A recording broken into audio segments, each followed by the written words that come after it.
ये ऐसा एक लूप है बच्चों, है ना।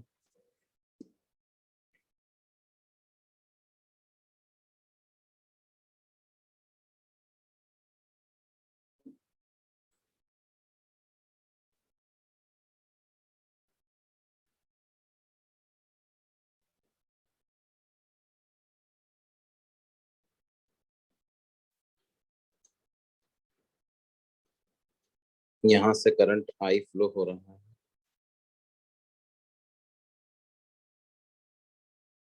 अरे सॉरी, ये मैंने गलत बना दिया है।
ये ऐसा है बच्चों, ये आई करंट फ्लो हो रहा है इस तरीके से।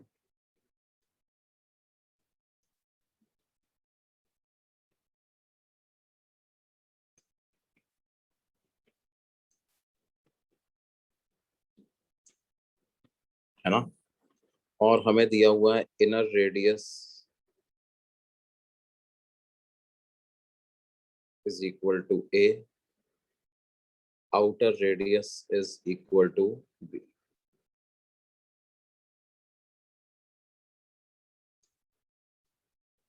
inner radius is equal to a, outer radius is equal to b. Find strength of magnetic field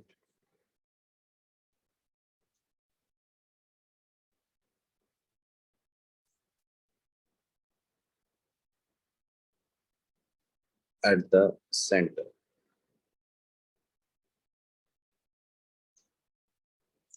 Strength of magnetic field at the center.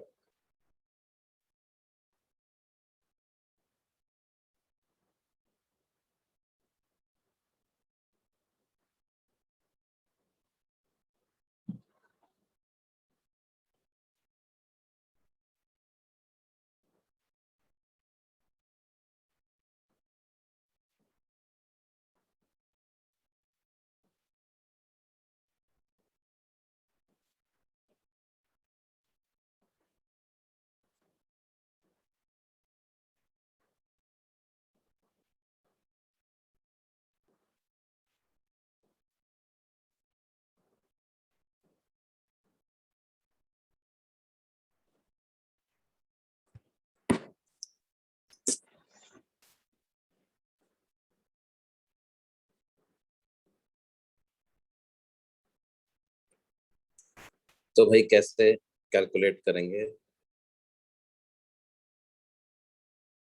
देखो, तीन लूप ए रेडियस के हैं, तीन लूप बी, तीन आर्क ए रेडियस के हैं, तीन arc B radius के हैं। हर आर्क के लिए एन की वैल्यू 1/6 यूज कर सकते हैं क्या?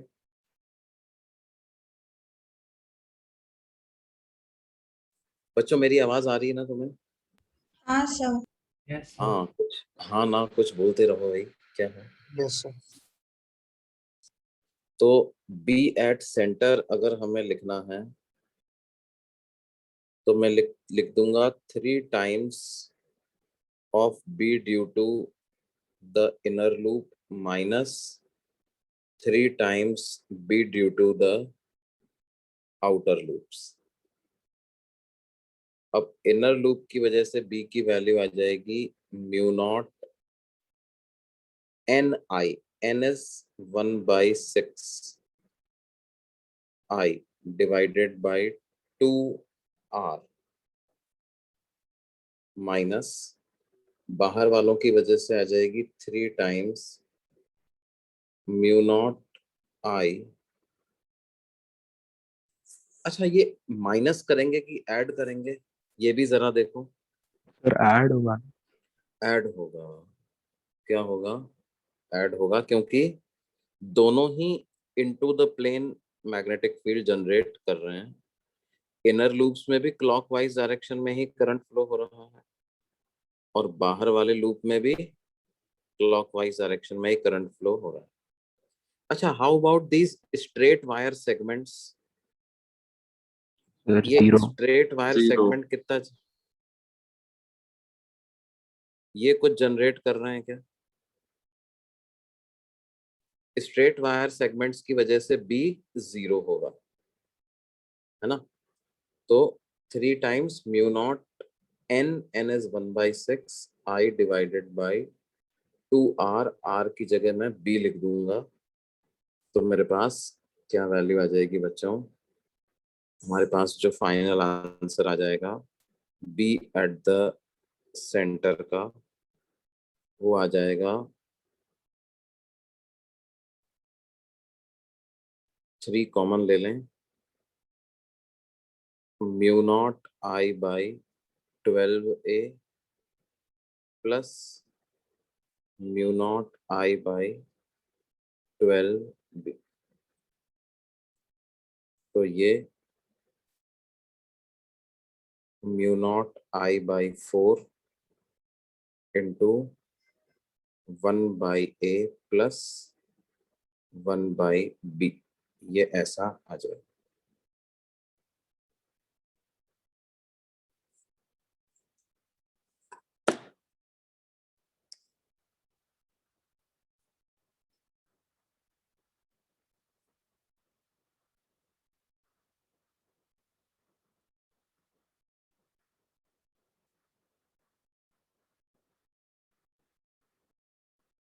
ये बात समझ में आई है बच्चों? Yes sir. ओके, और एक एग्जांपल हम लेते हैं। देखो, ये वाला क्वेश्चन भी जेई में आया था एक बार। एक और क्वेश्चन है, उसमें क्या है, हमें एक स्पाइरल लूप दिया हुआ था।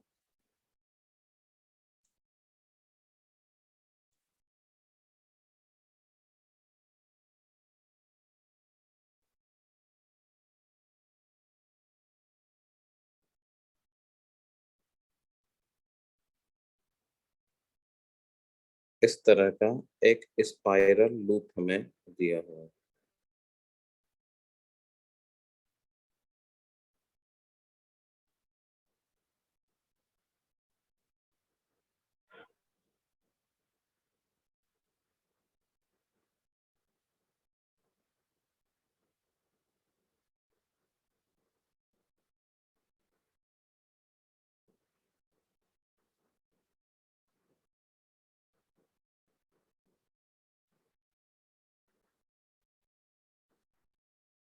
और उसमें मान लो हमें दिया हुआ है कि ये सिमेट्रिक है, बिल्कुल क्लोजली बाउंडेड टर्न्स है ना? Closely bounded capital and turns in the spiral shape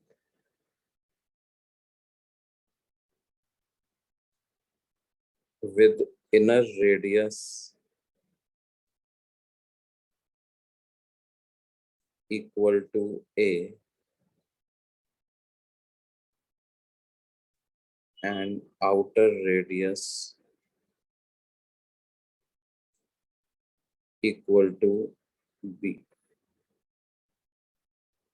Inner radius equal to A, outer radius equal to B.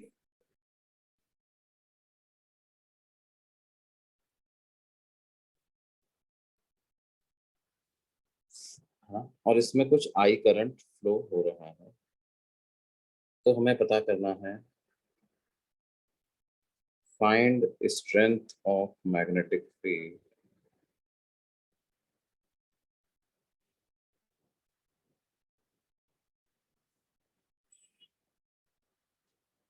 at the center of the spiral loop.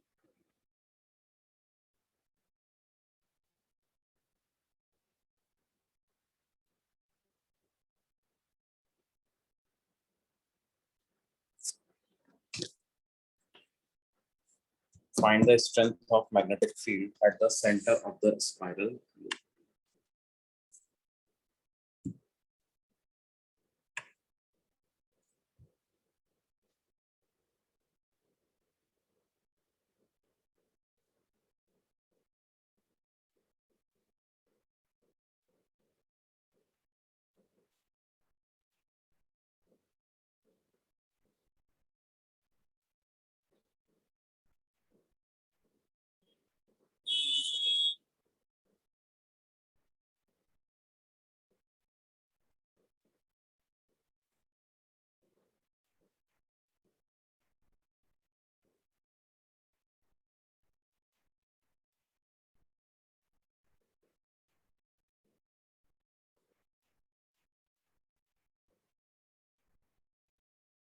तो कैसे पता करेंगे इसको बच्चों?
देखिए बच्चों, इस तरह से इसको हम सोच सकते हैं कि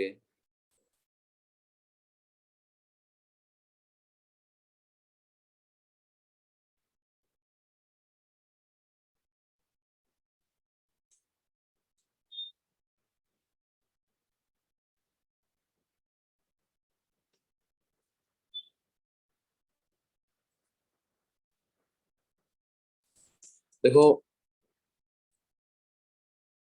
हम ऐसे बोल सकते हैं कि नंबर ऑफ टर्न्स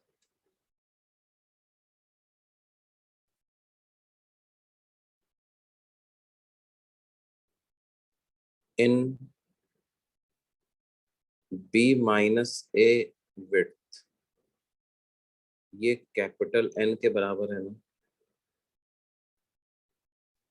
इसका मतलब number of turns in unit width कितना होगा? N upon B minus A, यानी कि number of turns in dx width, ये कितना हो जाएगा? N upon B minus A multiplied by dx। तो बेसिकली हम क्या कर रहे हैं, सेंटर से x डिस्टेंस पे जाते हैं और dx विड्थ का पोर्शन कंसिडर करते हैं।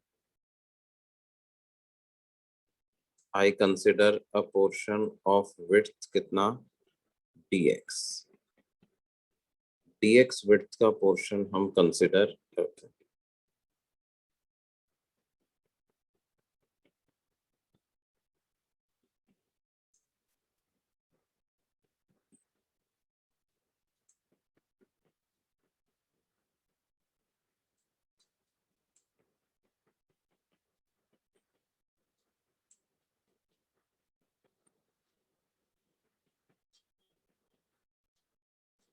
Consider a portion of width dx.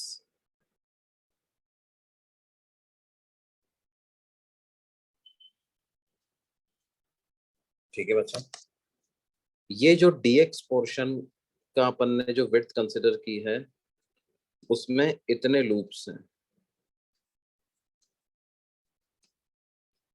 है ना, और Yes, sir. इसकी रेडियस x है। तो ये जो हमने dx विड्थ वाला जो पार्ट है, सिर्फ इसकी वजह से अगर सेंटर पर मैं मैग्नेटिक फील्ड लिखूं तो वो क्या बनेगा, mu not N I by two R, ये फॉर्मूला होता है। तो n, स्मॉल n की जगह आप ये नंबर रख दोगे, capital N dx upon b minus a, mu naught n i divided by 2r। तो ये आ जाएगा कितना, mu naught n i divided by 2 into b minus a into dx upon x।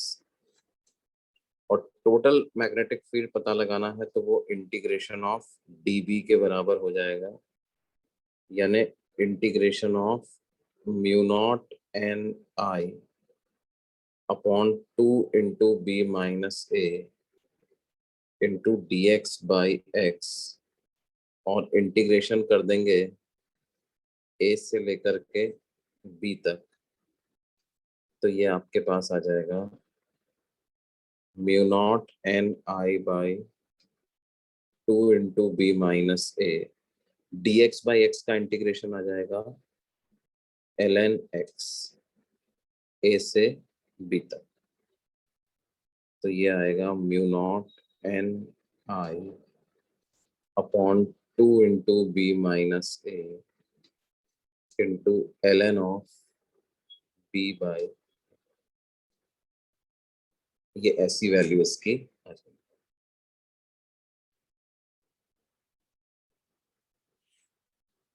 ये बात समझ में आती है बच्चों? Yes, sir. Yes, sir.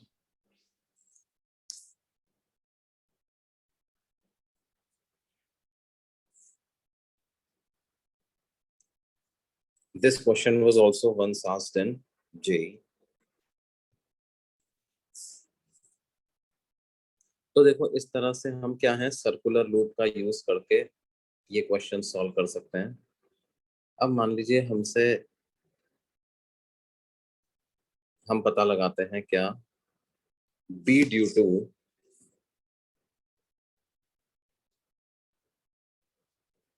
Sir पिछला पेज एक बार दिखाइए।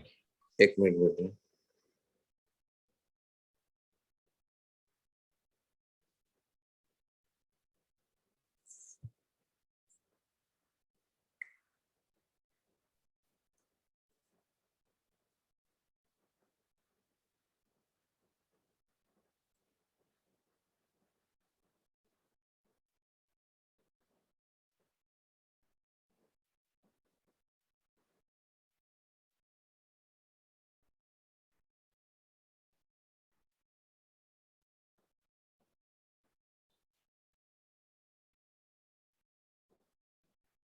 हो गया सर।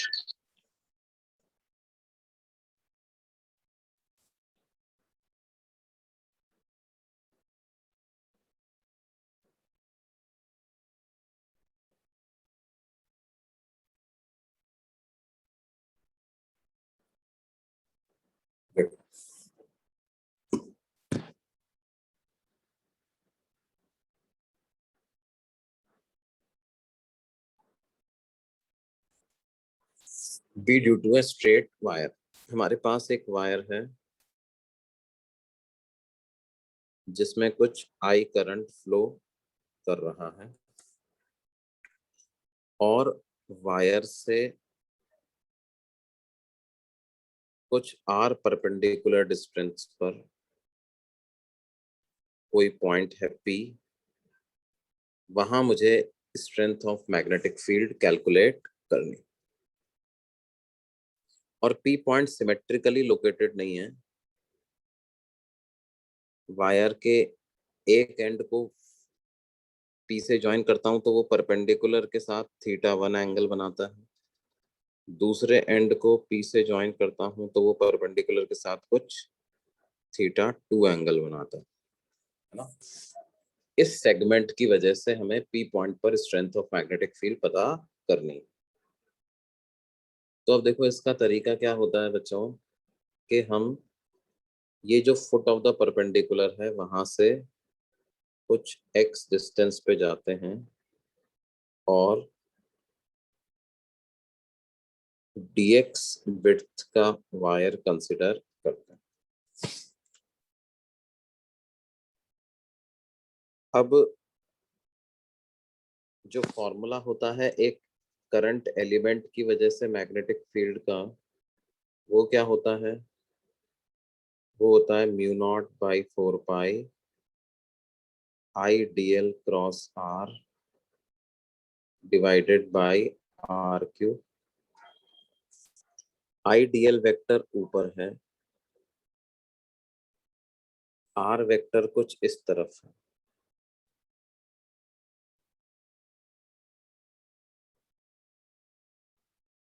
ना।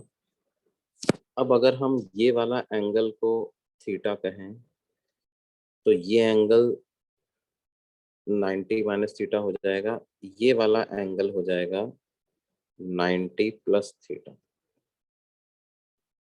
यानी करंट एलिमेंट और आर वेक्टर के बीच का एंगल कितना हो जाएगा बेटे, 90 प्लस थीटा। तो डायरेक्शन क्या होगी, I D L cross R करो बच्चों तो क्या डायरेक्शन आ रही है पी पॉइंट पर मैग्नेटिक फील्ड की, क्रॉस प्रोडक्ट करके देखो, अंदर की तरफ आ रहा है ना। इनफैक्ट आप यहाँ पे कोई भी एलिमेंट उठाओगे उसकी वजह से मैग्नेटिक फील्ड अंदर की तरफ ही होगा, तो उसका मैग्नीट्यूड लिख देते हैं। वो आ जाएगा mu not by 4 pi multiplied by I D L की जगह लिख दूंगा डी एक्स साइन थीटा, तो थीटा की जगह हो जाएगा 90 plus theta divided by distance का स्क्वायर। तो डिस्टेंस का स्क्वायर का मतलब हो जाएगा R square plus x square. तो आपके पास dB की वैल्यू आ जाएगी mu not upon 4 pi into I D X sine 90 plus theta को कॉस थीटा लिख दें divided by R square plus x square. Cos theta को क्या लिख सकते हैं, बेस अपॉन हाइपोटेनियस, तो ये हो जाएगा mu not upon 4 pi into I into D x, cos theta को लिख दें R upon under root R square plus x square, तो ये मल्टीप्लाई होकर के R square plus x square की पावर 3/2 हो जाएगा पूरा। और total strength of magnetic field अगर आपको पता लगानी है तो इंटीग्रेशन ऑफ डी बी कर देते हैं हम, तो वो हो जाएगा integration of mu not upon 4 pi into I into R into D X divided by R square plus x square की पावर 3/2। मतलब ये आ जाएगा mu not I R divided by 4 pi into integration of dx upon R square plus x square की power 3/2।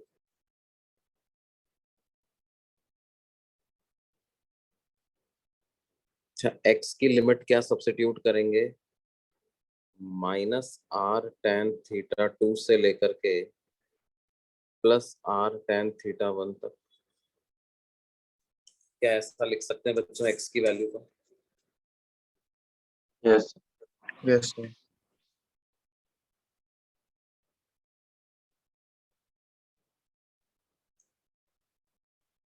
-r tan θ2 से +r tan θ1 तक ऐसी x की वैल्यू हम रख सकते हैं।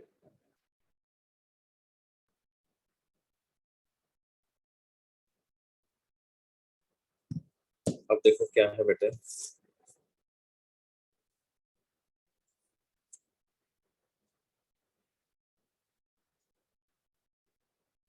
b आया μ0I/r/4π। अब ये वाला इंटीग्रेशन हमें सॉल्व करने के लिए क्या करना पड़ेगा? x को हम r tan t सब्स्टिट्यूट करते हैं।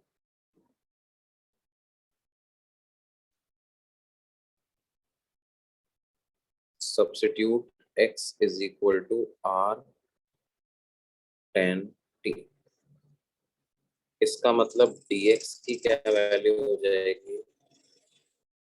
r sec square t dt। तो आपके पास b कितना आ जाएगा? ये आ जाएगा integration of μ0I/r/4π into r sec square t dt divided by R square plus x square. तो R square plus R square tan square T. तो R square sec square T, R square sec square T की power 3/2 करेंगे तो कितना हो जाएगा? R cube Cube. Sec cube T. और ये जो इंटीग्रेशन की लिमिट्स हैं वो अब -θ2 से θ1 हो जाएंगे बच्चों। कैसे? x को -r tan θ2 पुट कर दो तो t -θ2 के बराबर आ जाएगा। x को +r tan θ1 पुट कर दो तो x r जो t है वो +θ1 के बराबर आ जाएगा। न्यूमरेटर में r स्क्वायर है, डिनोमिनेटर में r क्यूब है, तो एक r हमारे पास डिनोमिनेटर में आ जाएगा। ये आ जाएगा μ0I divided by 4πr into integration of cos t dt। और ये हो जाएगा -θ2 से θ1 तक।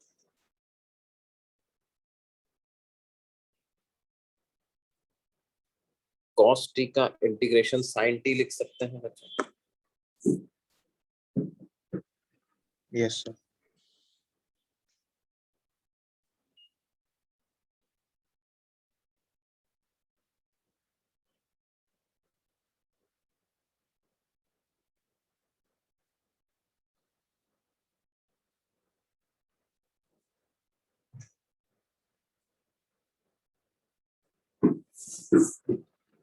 cos t का इंटीग्रेशन आप लिख दो sin t, तो ये आ जाएगा μ0I/4πr sin θ1 minus sign of -θ2।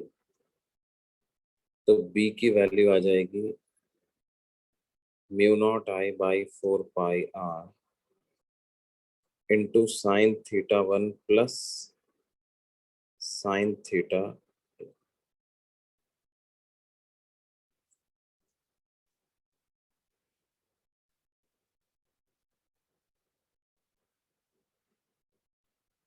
ये बात समझ में आ रही है बच्चों?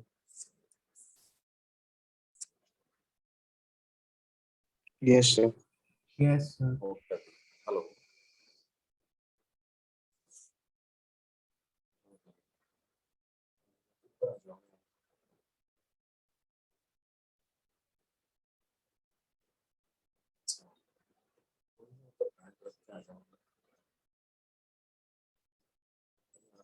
मेरे पास मैं ऊपर आ नहीं पाऊंगा, अभी खराब हो जाएगा।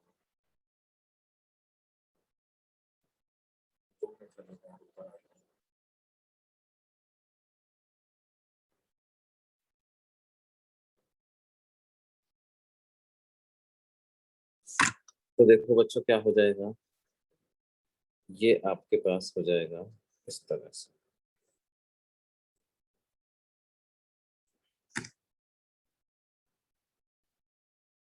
ये हमें फॉर्मूले के तौर पे याद रखना है बच्चों। एक वायर है, उसमें से आई करंट फ्लो हो रहा है, और एक पॉइंट है जिसकी वायर से परपेंडिकुलर डिस्टेंस है आर, और उस परपेंडिकुलर के साथ जब हम पॉइंट पी को वायर के एंड पॉइंट से ज्वाइन कर देते हैं तो एंगल बनता है θ1 और θ2।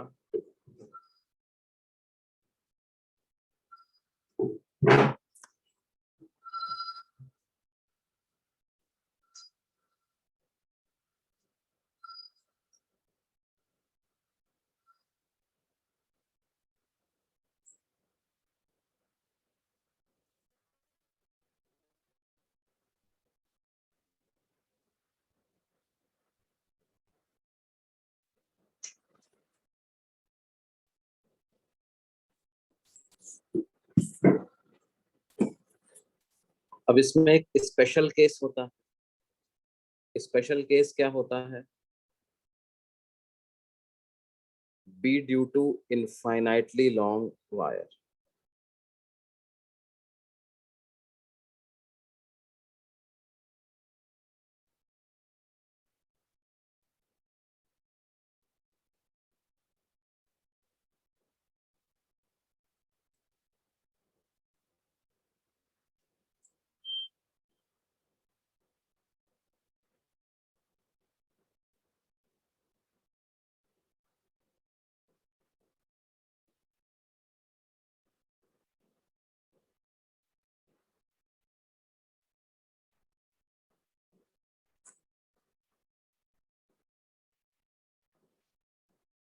अगर इनफाइनाइटली लॉन्ग वायर हुआ तो क्या हो जाएगा बेटे, θ1 और θ2 दोनों π/2 को अप्रोच करने लग जाएंगे।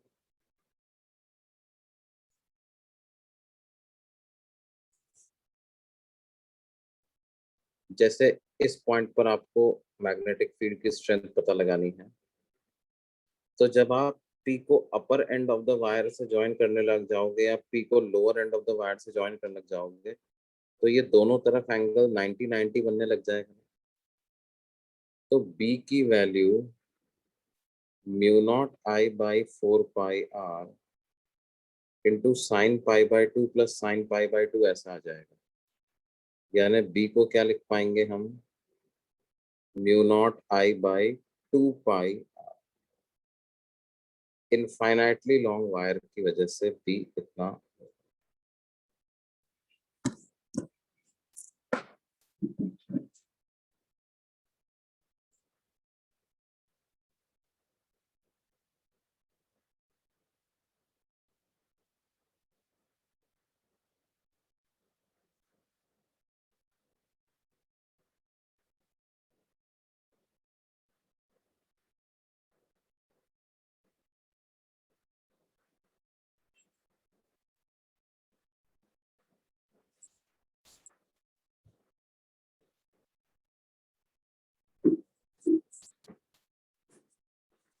ये बात समझ में आ पा रही है बच्चों?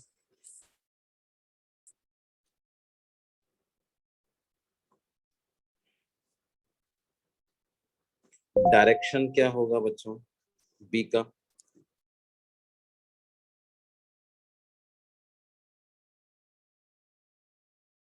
Perpendicular to y. Perpendicular to wire and perpendicular to this R vector, इन दोनों के परपेंडिकुलर होगा, है ना। Perpendicular to wire and perpendicular to this R vector, मतलब इस पर्टिकुलर केस में पी पॉइंट पर डायरेक्शन इनटू द प्लेन आ जाएगी।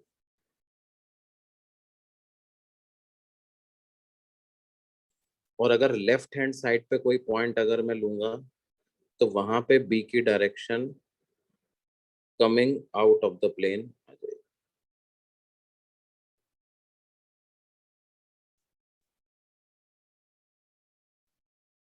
वहां पर बी की डायरेक्शन आ जाएगी क्या, coming out of the plane.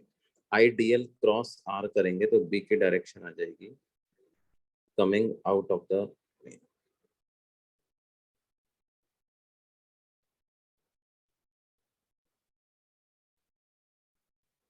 ये बात समझ में आती है बच्चा?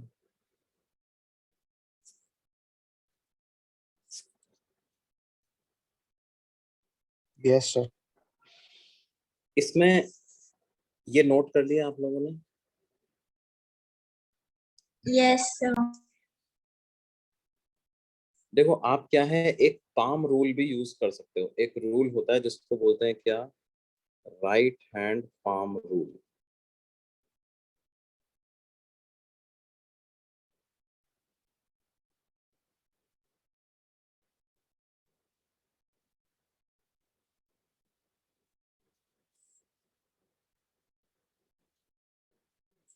वो राइट हैंड पाम रूल क्या कहता है कि आप अपना जो राइट हैंड है उसको पूरा के जो फिंगर्स हैं और थंब है उनको पूरा स्ट्रेच कर लो आप, ठीक है। थंब आपका ऐसे परपेंडिकुलरली खड़ा हुआ है फिंगर्स के, और क्या करो, इस तरह से करके stretch thumb and fingers of your right hand,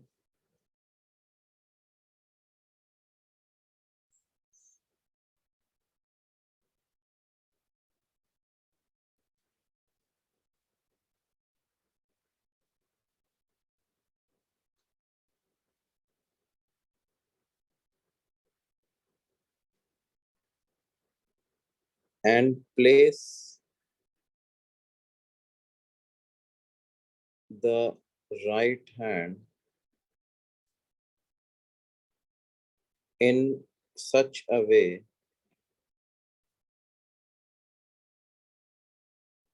that thumb points in the direction of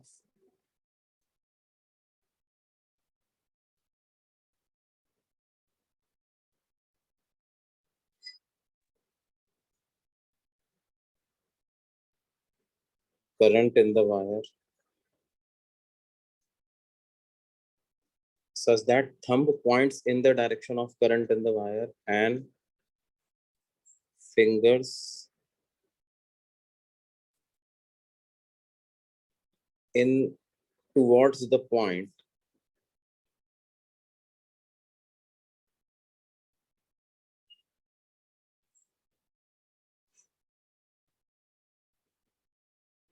where B is to be calculated,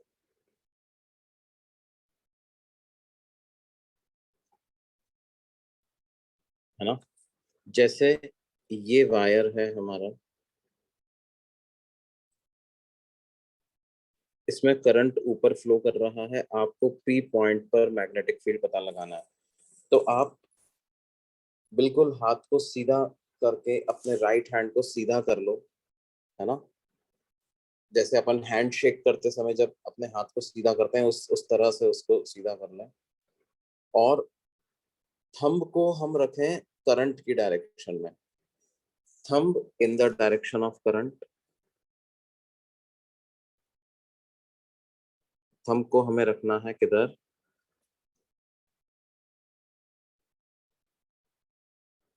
direction of current में।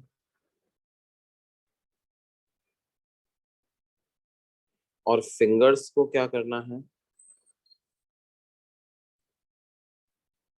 Towards point P, P point की तरफ फिंगर्स को रखना है। तो जब आप ऐसे रखोगे बेटे तो आपका जो पाम है, हथेली है, वो किस तरफ पॉइंट कर रही है,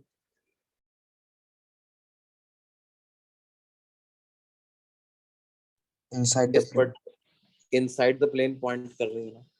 तो हम लिख सकते हैं B will be in the direction of R.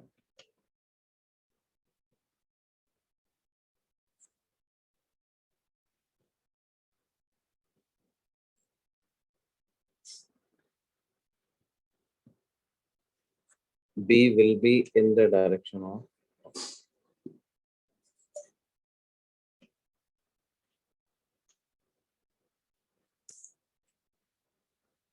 तो इनटू द प्लेन। उसी तरह से मान लो मैंने लेफ्ट में कोई पॉइंट ले लिया होता, Q पॉइंट ले लिया होता, तो क्या होता भाई, राइट हैंड की फिंगर्स को हैंडशेक की तरह से हमने स्ट्रेच किया है, फिंगर को रखा करंट की डायरेक्शन में, थंब को रखा करंट की डायरेक्शन में, फिंगर को ले गए Q की तरफ।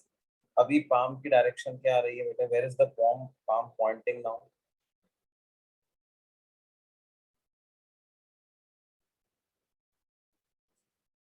पाम का डायरेक्शन किधर आ रहा है बेटा? Outside. Outside the plane.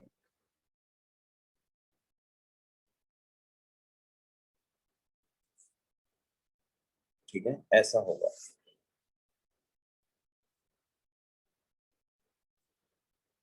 और देखो, और एक एग्जांपल के थ्रू समझाता हूं मैं इसी रूल को।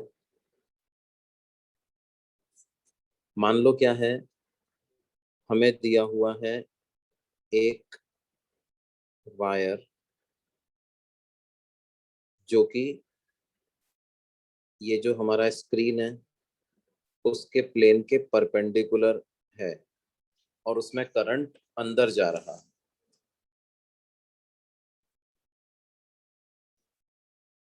ठीक है, करंट कैसे जा रहा है? लूप के प्लेन, इस प्लेन के अंदर करंट जा रहा है।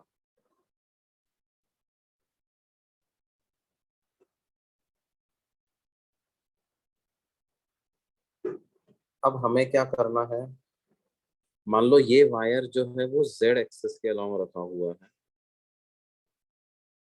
Wire is placed along Z axis,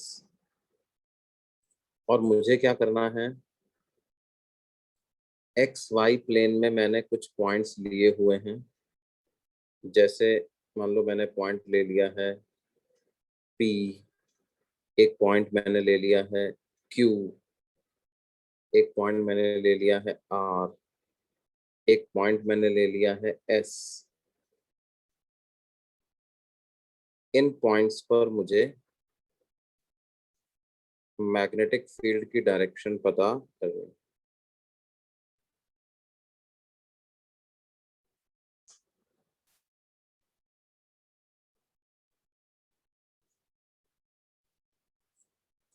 तो कैसे पता करेंगे बच्चों?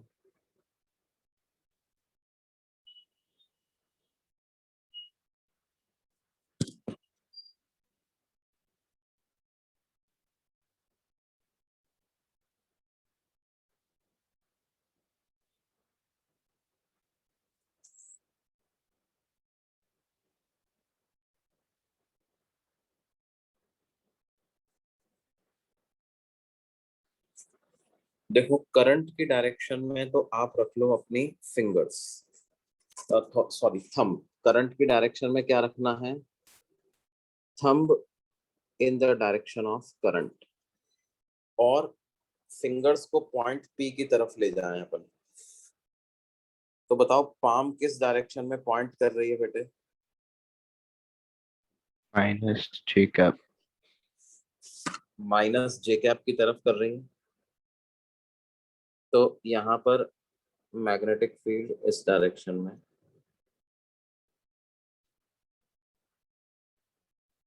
magnetic field at point P will be towards negative y axis।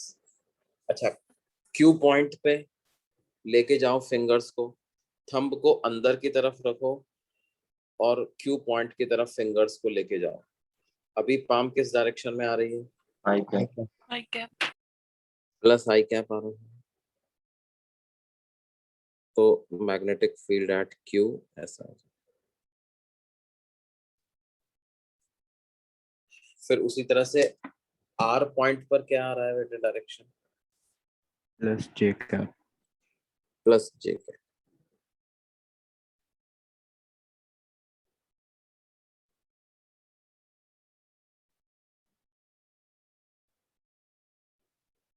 और एस पॉइंट पे किस डायरेक्शन में आ रहा है? minus I cap. Minus I cap.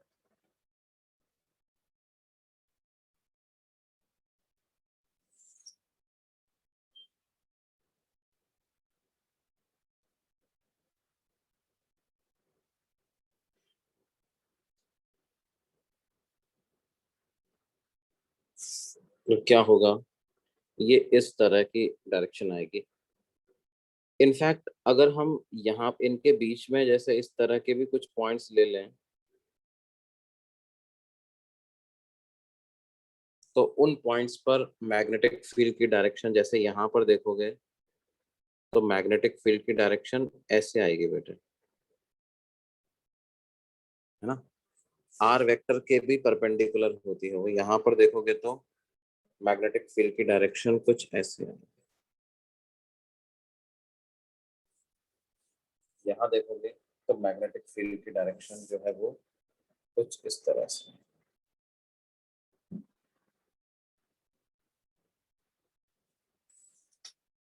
तो यहाँ देखेंगे तो मैग्नेटिक फील्ड की डायरेक्शन कुछ ऐसे है।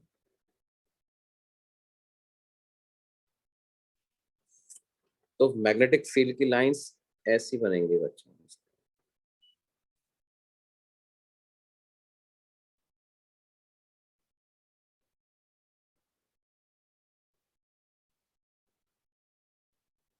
ऐसी मैग्नेटिक फील्ड की लाइंस।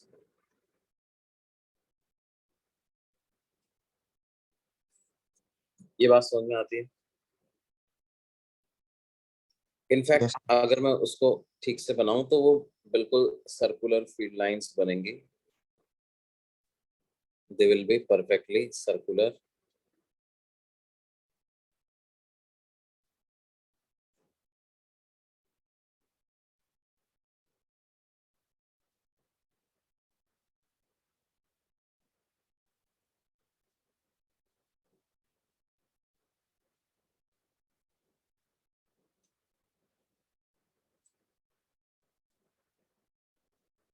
ये ऐसी circular field lines magnetic field की बनेगी।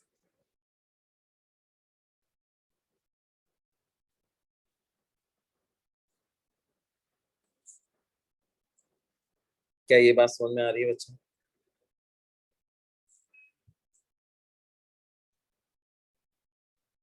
Yes, sir. और इस केस में क्लॉकवाइज डायरेक्शन में बनेगी। अगर करंट बाहर की तरफ आ रहा होता तो फील्ड लाइंस कैसी बनती? Anti-clockwise. तब भी सर्कुलर ही बनती, लेकिन एंटी क्लॉकवाइज में जाती हुई बनती। देखो ये मैग्नेटिक फील्ड लाइन ऐसी हो सकती है ना। मैग्नेटिक फील्ड लाइंस जो है वो क्लोज लूप बना सकती, unlike electrostatic field.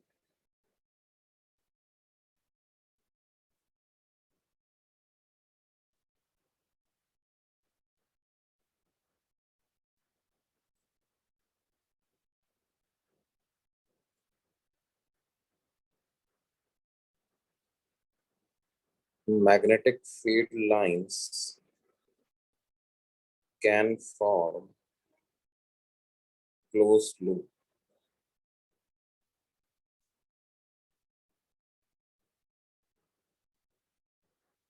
Electrostatic field तो नहीं बनाती, लेकिन magnetic field lines close loop बनाती।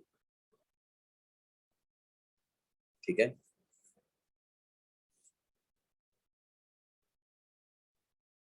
और देखो, Yes.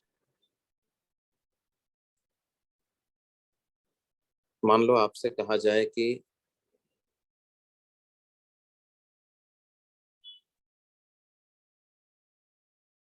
एक ABC एक ट्राइंगल है और उस ट्राइंगल की साइड लेंथ है A। इसमें I करंट फ्लो हो रहा है।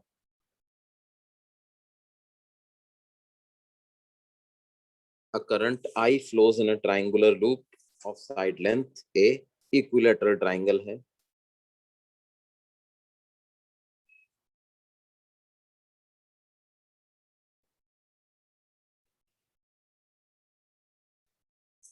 तो हमें पता करना है find the strength of magnetic field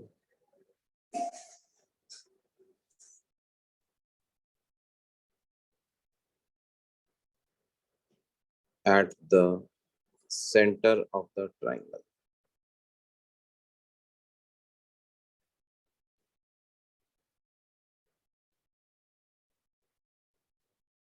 Find strength of magnetic field at the center of the triangle.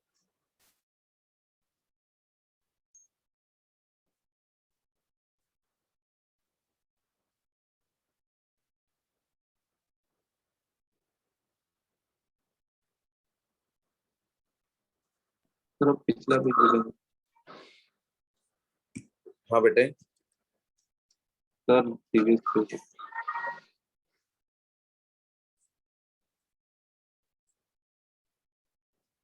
पिछला पेज देखना.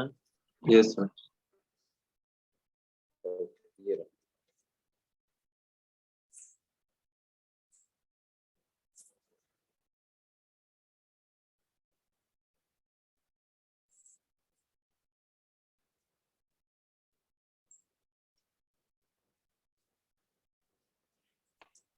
सर इसमें जब r टेंस टू 0 होगा तो b इंफिनिटी की तरफ जाएगा. यस, सर बट वायर के डायरेक्शन में तो b 0 होता है, सब पहले बोला. वायर की डायरेक्शन, तो वायर की डायरेक्शन में कहाँ हो? करंट तो ऐसे जा रहा है ना, ऊपर जा रहा है ना, मतलब करंट तो इस पर्टिकुलर केस में तो z एक्सिस में जा रहा है.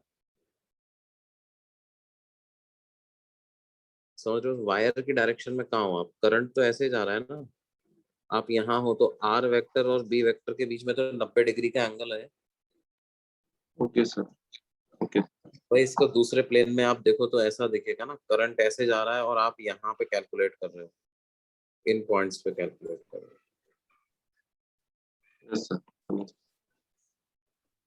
सर हो गया ये पेज.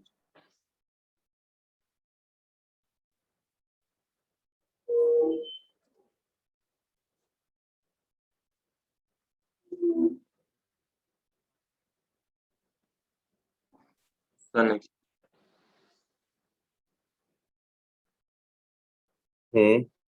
ये बात समझ में आई बेटा? अब ये कैलकुलेट करना है हमें, है ना, इस ट्राइंगल की वजह से कैलकुलेट करना है. कहाँ पर? सेंटर पर स्ट्रेंथ ऑफ मैग्नेटिक फील्ड हमें कैलकुलेट करनी है ड्यू टू दिस ट्राइंगल. तो देखो कैसे कैलकुलेट करें.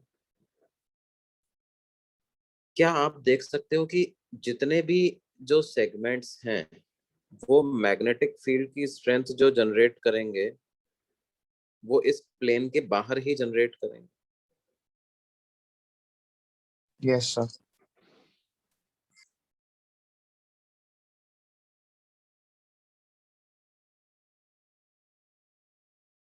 और क्या मैं ऐसा बोल सकता हूँ कि एक वायर की वजह से मैं कैलकुलेट कर लूं और उसका 6 टाइम्स कर दूं, 3 टाइम्स कर दूं, तो स्ट्रेंथ ऑफ मैग्नेटिक फील्ड आ जाएगी मेरे को.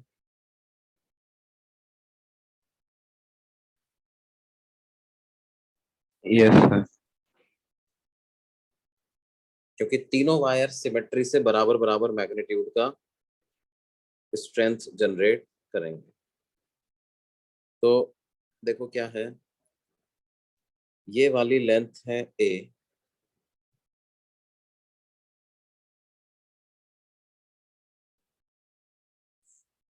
और ये एंगल बन रहा है आपके सामने 30 डिग्री.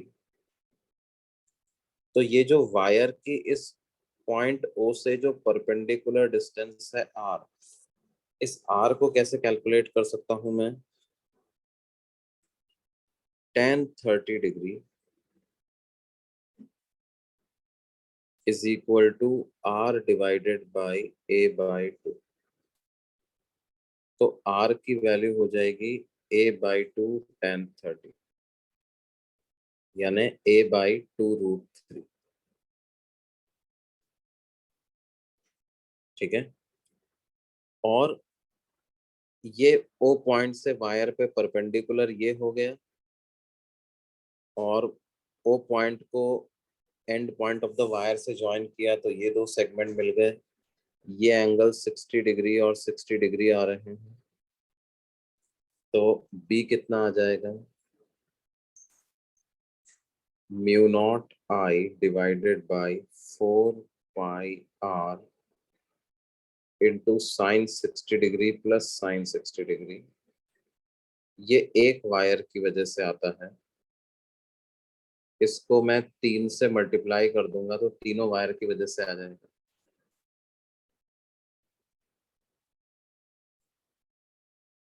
तो बी आ जाएगा क्या?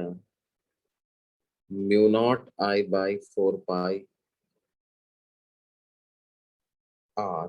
r को मैं लिख देता हूँ a डिवाइडेड बाई 2√3।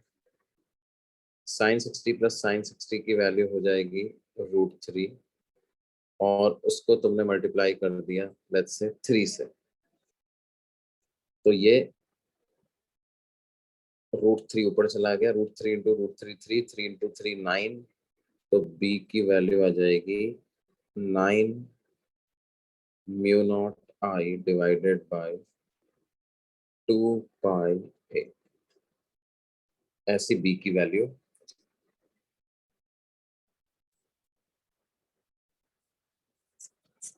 क्या ये बात समझ में आती है बच्चों? Yes sir.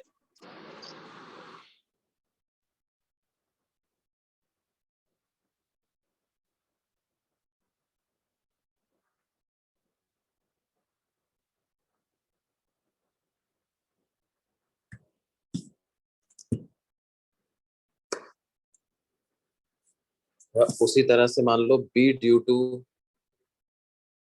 एक स्क्वायर लूप दे दें हमें, उसकी वजह से b कैलकुलेट करना हो।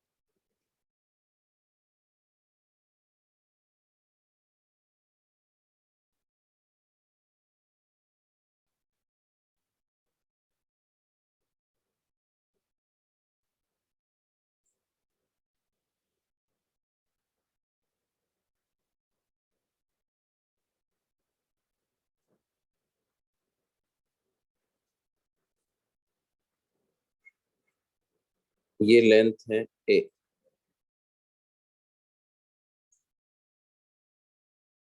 और हमें क्या करना है, इसके सेंटर पर strength of magnetic field calculate.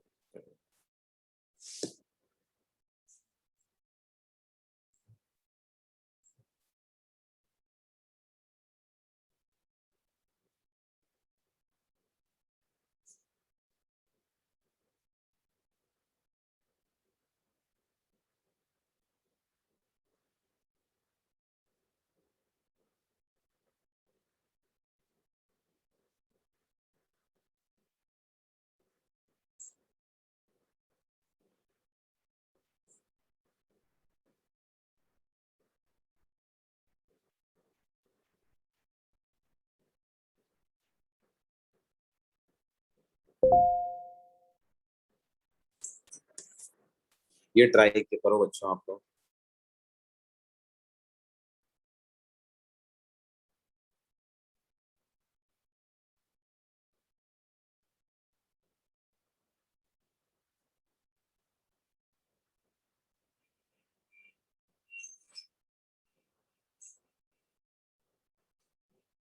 Sir current कौन सा डायरेक्शन में फ्लो कर रहा है?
क्या आंसर आया बच्चों?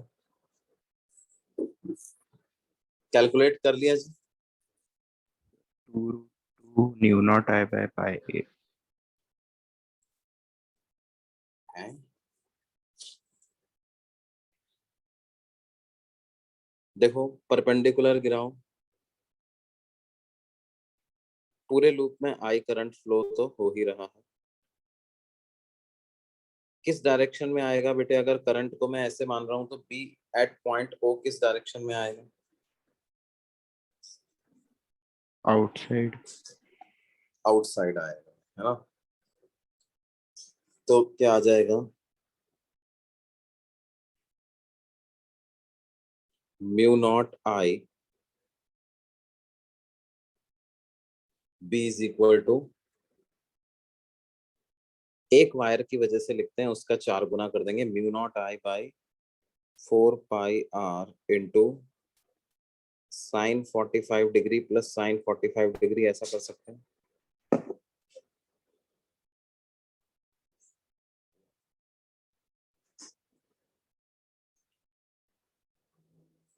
और इसको आप मल्टीप्लाई कर दो किससे? 4 से। क्यों बेटे? और आर की वैल्यू पुट कर दो आप। आर को क्या पुट कर दोगे? A by A by root two, A by two, है ना? आर को रख देंगे ए बाई 1/√2 प्लस 1/√2, तो ये √2 हो जाएगा और ये मल्टीप्लाई हो जाएगा 4 से, तो ये 4 से 4 कैंसिल होगा, ये वैल्यू हमारे पास आ जाएगी 2√2 into mu not I divided by pi, 2√2 mu naught I by pi.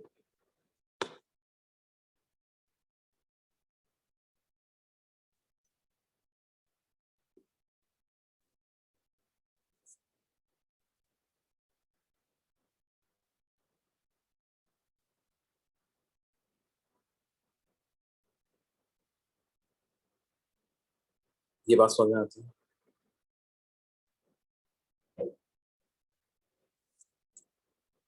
Yes sir.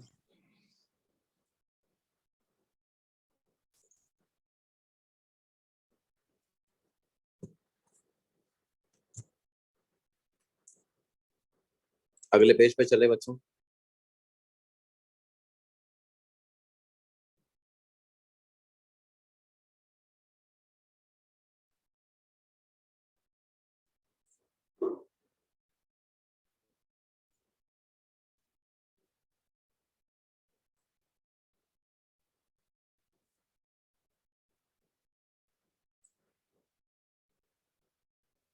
ये इनफाइनाइटली लॉन्ग वायर है,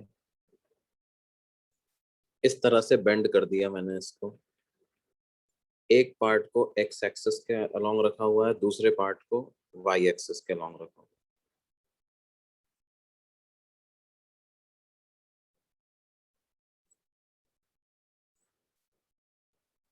ये और ये करंट फ्लो हो रहा है आई।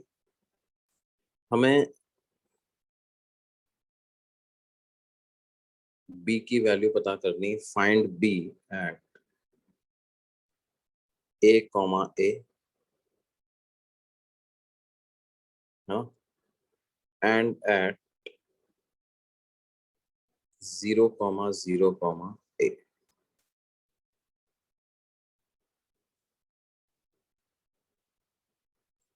समझ रहे हो बच्चों?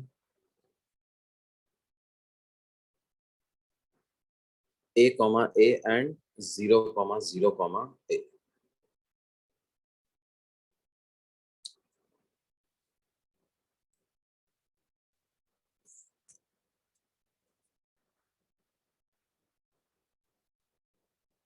देखो A कॉमा A तो इसी प्लेन में लाई कर रहा है, yes sir.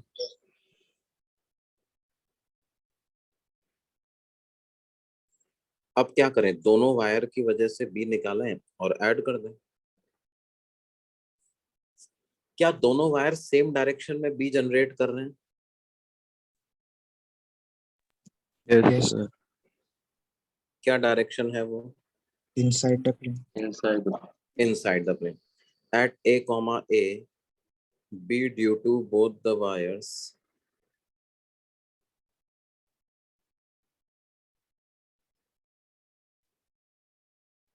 is along minus K cap.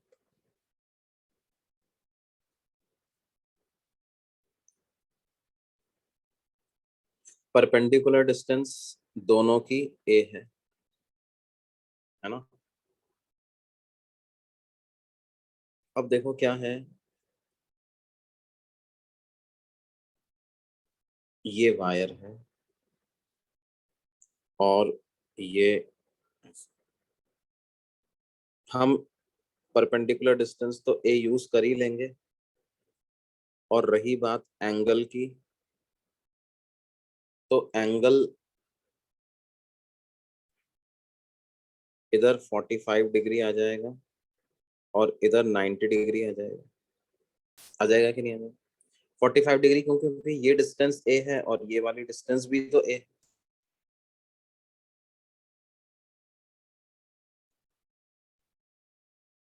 ये बात समझ में आ रही है बच्चा? Yes, sir. तो बी एक वायर की वजह से लिखते हैं, उसका मैग्नीट्यूड आएगा mu not I by 4 pi A into sine 45 degree plus sine 90 degree. तो वो आ जाएगा mu not I by 4 pi A into 1 plus 1 by root.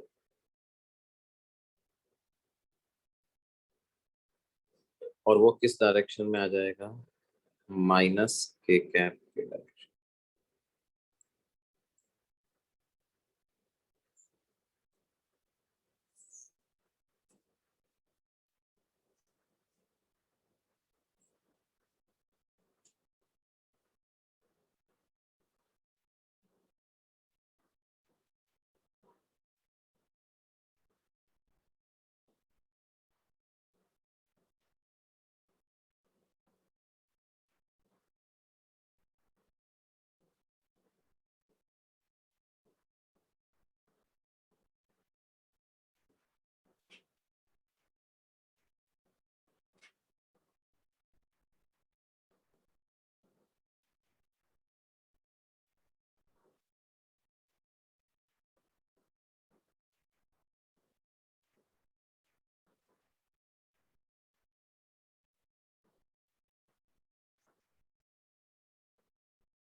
तो इसका मतलब बी रिजल्टेंट इसका दुगना कर दें,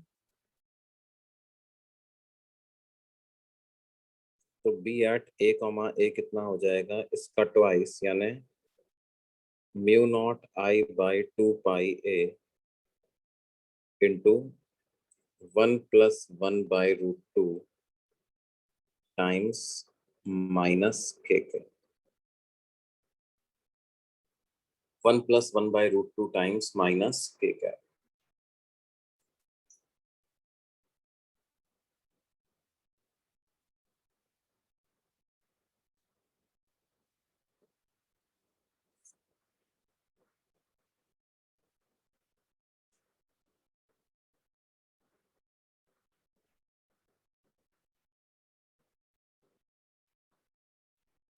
क्या ये बात समझ में आ रही है?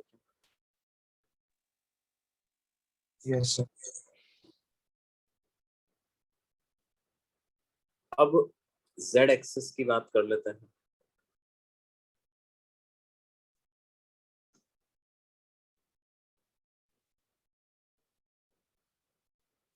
एक वायर ऐसा है,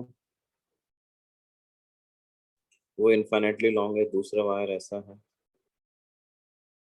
वो भी इनफाइनाइटली लॉन्ग है। करंट इस तरह से फ्लो हो रहा है दोनों।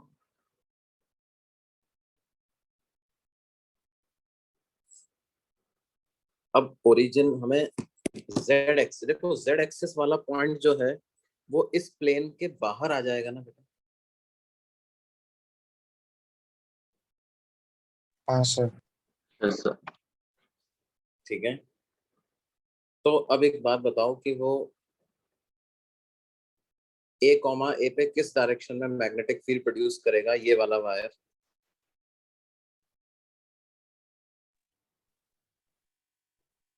माइनस वाई कैप में। हम्म, माइनस वाई कैप, जे cap sir. Plus J cap. Plus जे प्लस प्लस जे कैप, है ना। भाई क्या करो तुम, अपने हाथ को वो आशीर्वाद देने वाली मुद्रा में बनाओ, आशीर्वाद वाली। अंगूठे को करंट की तरफ ले जाओ और उंगलियों को इस प्लेन के ऊपर ले जाओ, यूं। सर आपने जेड जेड एक्सिस प्लेन के अंदर माना कि बाहर माना? बाहर माना ना, ओके सर। जेड एक्सिस तो बाहर। Okay sir. बेटा जेड, एक बार हमने आई कैप और जे कैप फिक्स कर दिए तो जेड अपने आप फिक्स हो गया, आई क्रॉस जे की डायरेक्शन में ही के होगा। Okay sir. तो के बाहर ही होगा, है ना। तो क्या बोल सकते हैं कि इस वायर की वजह से इसको मैं वायर 1 कहूं, तो जो B1 वेक्टर होगा वो, उसका कुछ भी मैग्नीट्यूड हो वो होगा जे कैप डायरेक्शन में।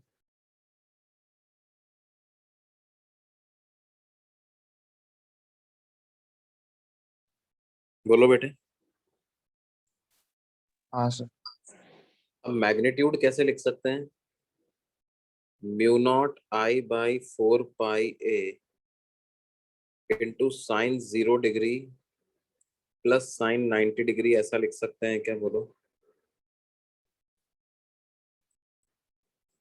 यस देखो वो जीरो Yes, कॉमा sir. 0 ए वाले पॉइंट से जब अपन इस पर परपेंडिकुलर गिराएंगे तो ये लेंथ तो ए ही आ जाएगी। और पर जो पॉइंट को जब आप वायर के एंड पॉइंट से ज्वाइन करोगे तो एक तरफ एंगल 0 और दूसरी तरफ 90 डिग्री आ जाएगा। तो B1 वेक्टर की क्या वैल्यू आ जाएगी? Mu not I by 4 pi A times I cap.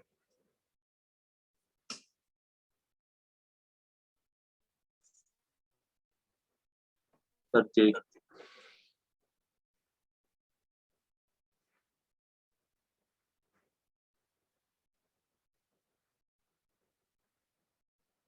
J cap, sorry ये कितना ये आएगा, जे कैप। फिर उसी तरह से जो वाई एक्सिस के अलॉन्ग वायर रखा हुआ है इसकी अगर बात करेंगे तो ये किधर, इसकी वजह से मैग्नेटिक फील्ड की डायरेक्शन क्या आएगी? आई कैप। रखो बेटे, अपने आप को आप वायर के पीछे ले जाओ, है ना। कॉपी को थोड़ा सा घुमा लो, कॉपी को घुमा लो, अपनी को स्क्रीन को थोड़ा सा घुमा लो और आई कैप की डायरेक्शन में करंट रखो, फिर से वही आशीर्वाद की मुद्रा, है ना। करंट की डायरेक्शन में अपना अंगूठा, उंगलियों को प्लेन के बाहर की तरफ ले जाओ। बताओ क्या डायरेक्शन आ रहा है, हथेली पाम आई का कैप। डायरेक्शन क्या है? Positive I cap. सबका पॉजिटिव आई कैप आ रहा है बच्चों?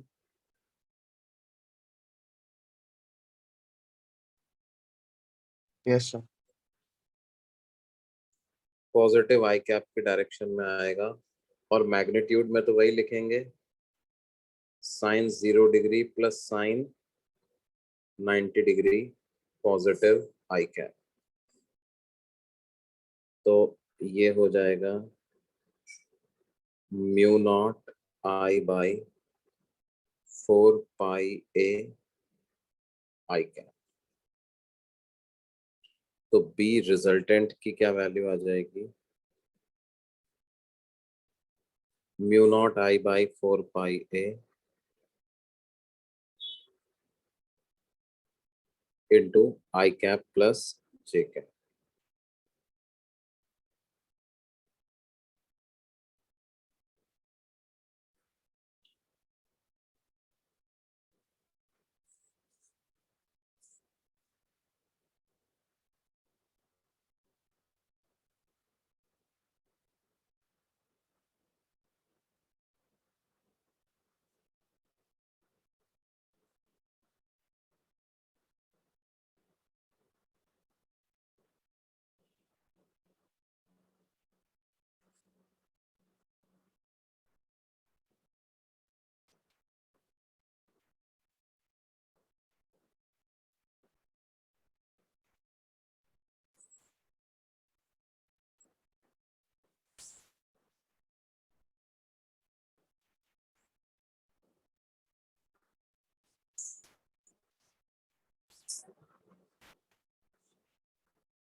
और देखो बच्चों, और इसमें किस तरह के क्वेश्चंस बनते हैं।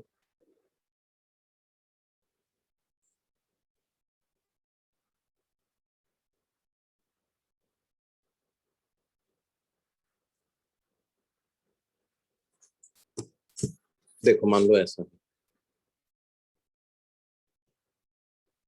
ये इनफाइनाइटली लॉन्ग वायर है,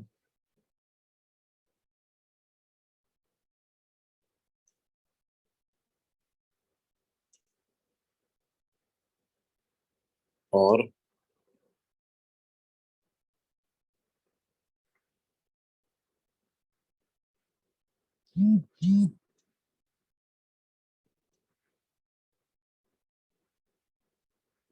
लेकिन बेंड इस तरह से कर रखा है,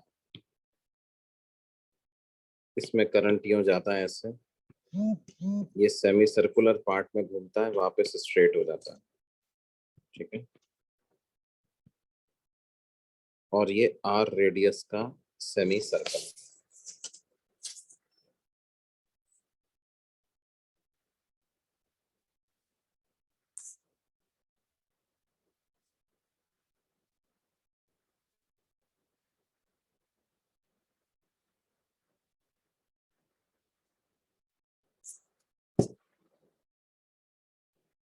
हमें ये सेमी सर्कल के सेंटर पर, इस पॉइंट ओ पर स्ट्रेंथ ऑफ मैग्नेटिक फील्ड पता लगानी है, ये कितनी होगी।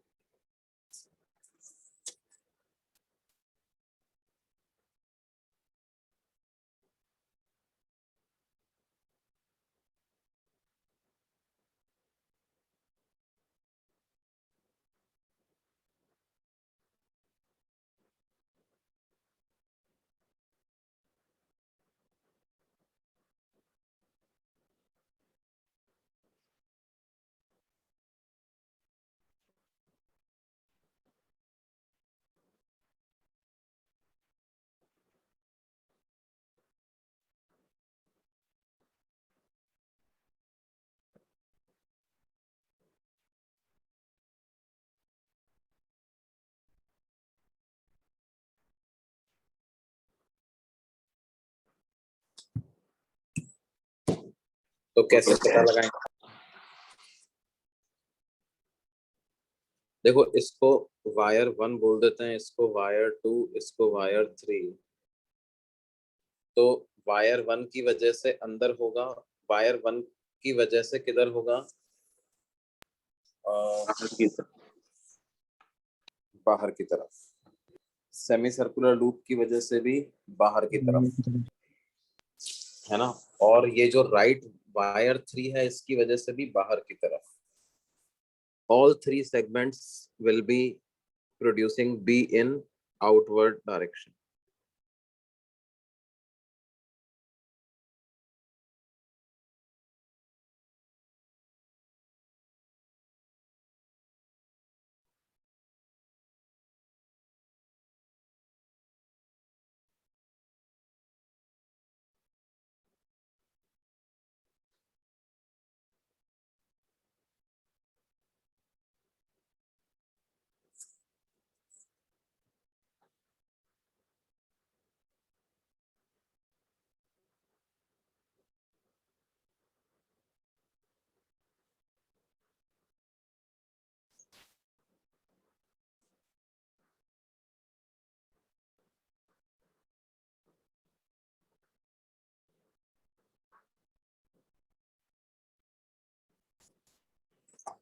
करेंगे कि नहीं बेटे, सब के सब भी आउटवर्ड डायरेक्शन में प्रोड्यूस करेंगे।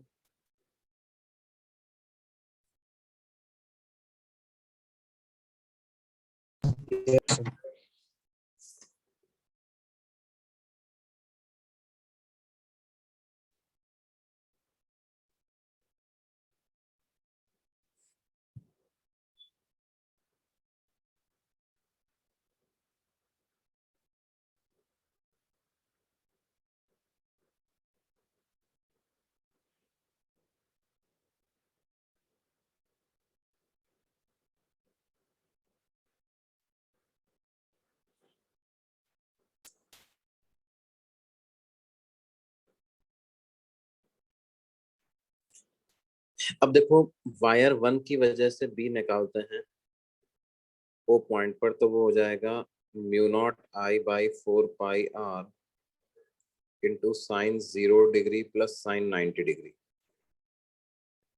तो यानी mu not I by 4 pi R. जो सेमी सर्कुलर वायर है, वायर सेगमेंट 2 जिसको नाम दिया है, उसकी वजह से हो जाएगा mu not N I by 2 R. तो यानी कि हो जाएगा mu not I by 4 R. और वायर 3 की वजह से तो फिर से उतना ही हो जाएगा, mu not I by 4 pi R. तो बी एट पॉइंट ओ जब हम निकालेंगे तो वो कितना हो जाएगा, mu not I by 4 pi R plus mu not I by 4 pi R plus mu not I by 4 R. तो mu not I by 2 pi R plus mu not I by 4 R. तो यहाँ से mu not I by 2 are common low, 1/पाई plus 1/2, ये ऐसा।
ये note किया बच्चों?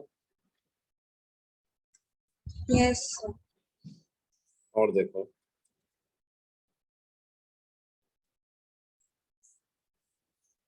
मानो हमें कुछ ऐसा सेगमेंट दे दिया गया,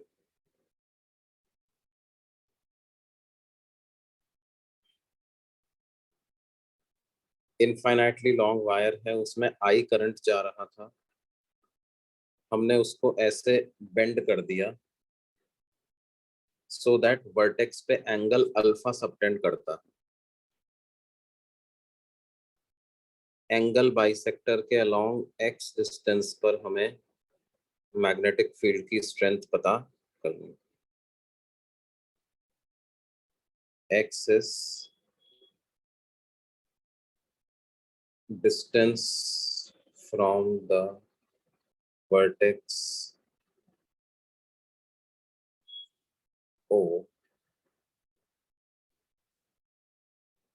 along the angle bisector.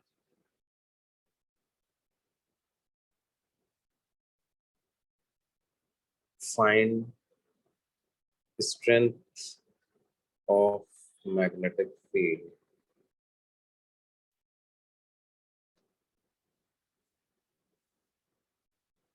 at point P.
दोनों वायर क्या सेम डायरेक्शन में प्रोड्यूस करेंगे बच्चों? Yes sir.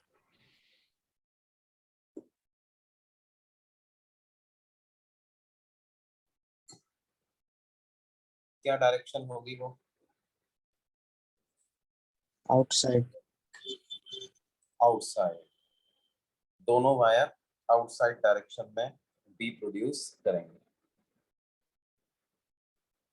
Perpendicular distance P point की वायर से पता करो।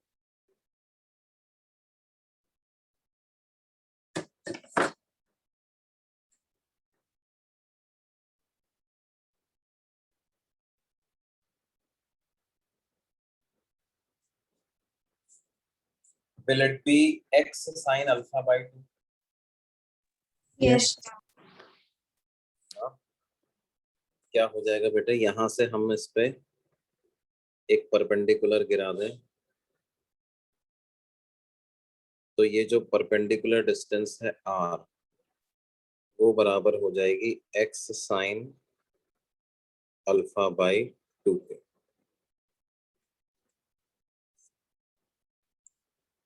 और अगर एंगल की बात करें तो एक तरफ एंगल ये बन रहा होगा, एक तरफ एंगल 90 डिग्री बन रहा होगा। तो थीटा 1 को लिख सकते हैं 90 माइनस अल्फा बाई 2 और थीटा 2 को लिख सकते हैं 90 डिग्री। तो बी रिजल्टेंट जो पी पॉइंट पे लिखना होगा, पहले तो मैं 2 टाइम्स कर दूंगा। किसका 2 टाइम्स? एक वायर की वजह से जो बी होगा उसका 2 टाइम्स। तो एक वायर की वजह से बी होगा mu not I by 4 pi R. R को लिख दूंगा x sine alpha by 2 multiplied by sine theta 1 plus sine theta 2। तो sine 90 minus alpha by 2 plus sine 90 degree. तो ये हमारे पास क्या हो जाएगा बच्चों?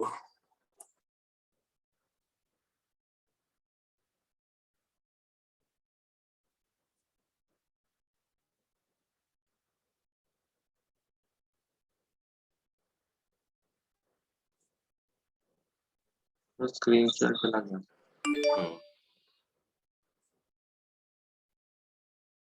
तो ये हमारे पास हो जाएगा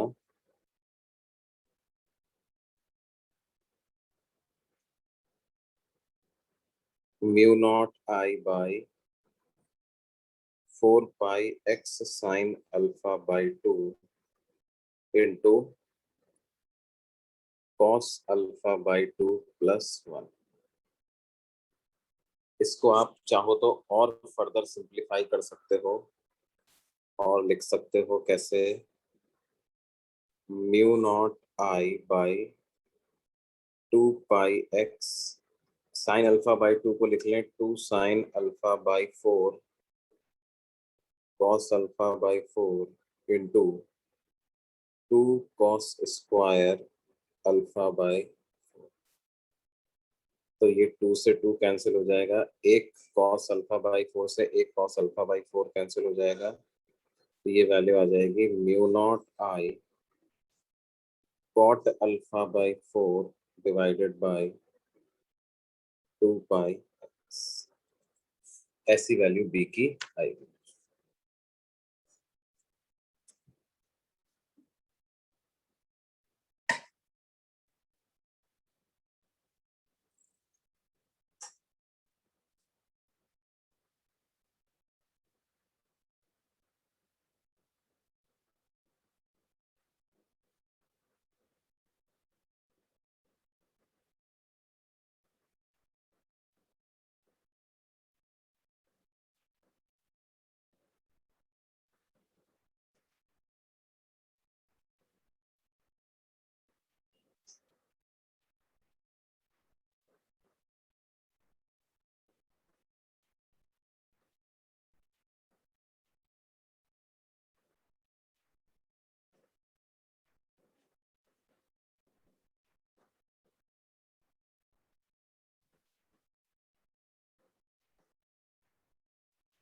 सर थोड़ा पेज ऊपर ले लो।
ये नोट किया भाई बच्चों सबने? सर थोड़ा पेज ऊपर ले लो ना। ऊपर ले लें? पूरा सॉल्यूशन तो देख रहा था यार। चलो ठीक है।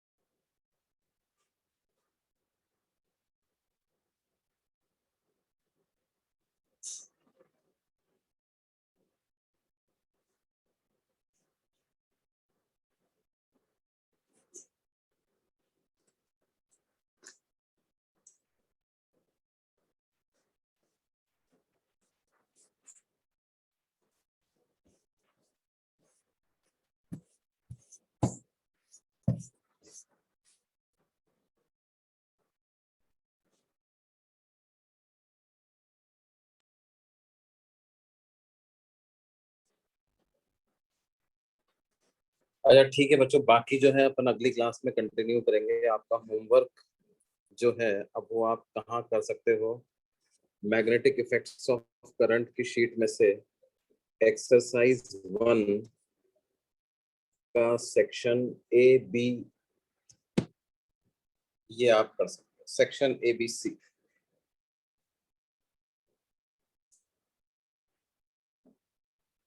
Sheet of magnetic effects of current.